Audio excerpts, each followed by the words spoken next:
This is pretty cool. I can record as I drive. And of course, not looking at the screen, I'm looking at the road, eyes on the road. What's going on with you guys today? I'm just on my way to work really late. So that's one of the benefits of working for yourself, but it can also be a hindrance because it is noon, it's afternoon already, and I haven't been into work yet, but I'm gonna have to work late. And I work by appointment, and I didn't have any appointments this morning. I do have a bunch of work to do, a bunch of rings to create and prices to give people and all those kinds of things. But duty called at home today, so I had to stay home and take care of some things. And yeah, like I say, that is one of the benefits of working for yourself, but you have to be careful not to take advantage of it too much, because you know what, work is good, it's important, God's given me an ability to do something, to have a gift and a talent to use to glorify Him, so I need to be sure to do that while taking care of my family.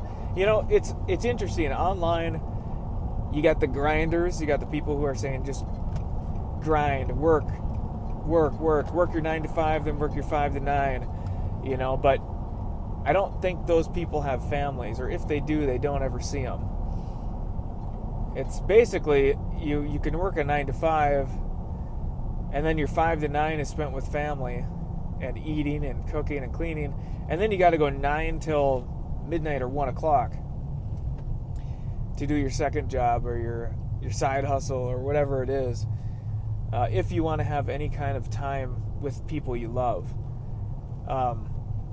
In which, honestly, that's pretty much necessary these days, is to work that kind of a schedule, because expenses are so high. You know, it is a necessity to have 2 jobs, or to have a regular thing and a side hustle, or anyway, home ownership is very tough nowadays, and things are changing, though. I don't know what's going to happen exactly. Nobody does. I'm in the jewelry industry, so I watch the gold and silver markets every day. And you used to be able to predict, you know, when the dollar inflation starts going up, then gold and silver goes up and the stock market typically goes down. None of it makes any sense anymore. You can't predict it anymore. There used to be like a formula you can kind of count on, and now it's not so much, because fear drives the markets. You know, like the tariffs, the fear of the tariffs were driving markets, and then when things did get implemented, more fear happened, and then that drives the markets up, down, sideways, whatever. And so I don't know. All I do know is that gold and silver have been money since the beginning of time. In the second chapter of Genesis, it speaks of gold. Gold in the land of Havilah. The gold there was good. It talks about that. So gold is important. It's not just important for jewelry or things like that, but it has significance monetarily, of course. I mean, what our currency, our fiat paper used to be backed by gold. It's not any longer, and we see how that has been a detriment to modern society, where everything is debt-based. You cannot even get and borrow money unless you have debt, which is equivalent to a credit score, showing that you can make payments on debt is the only way you can borrow more money. Isn't that weird? It's a debt-based economy. Literally. It's debt-based.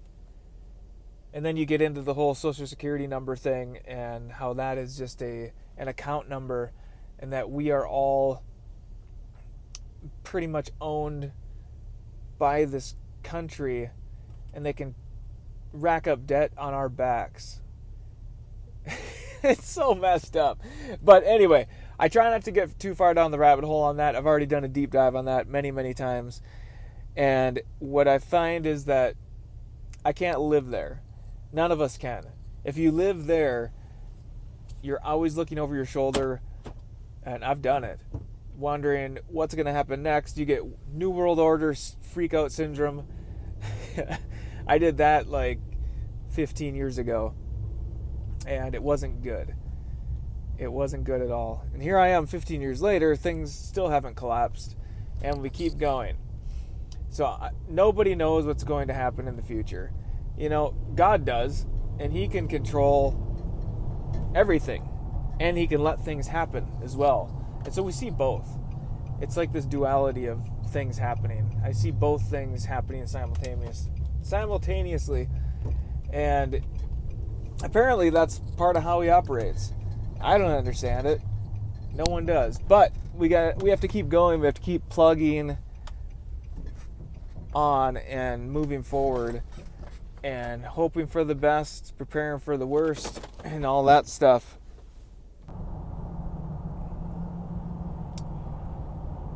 This is what we call the Long Bridge,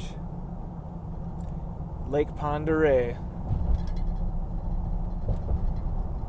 So this is a mile-long bridge going from Sagal, Idaho to Sandpoint. It's absolutely gorgeous. Out this way is the Pend Oreille River that flows west to Washington. And over here is Lake Pend Oreille. And around the bend over there, it flows from Montana. So we are heading into Sandpoint, which is right up that way. Out in front of our place of business, we have these beauties. Just the joy of spring. We don't spray anything in these beds, so guess what we're gonna do here? You know you can eat these, right? Also, the greens you can use for salads. The roots you can dry them out and make coffee, apparently. Dandy coffee, dandy tea, I think is what it's called. But let's eat this thing.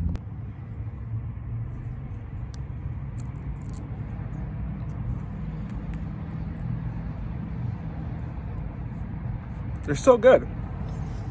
I don't know why people spray these things. They're so good. Look it up. It's supposed to be good for you too.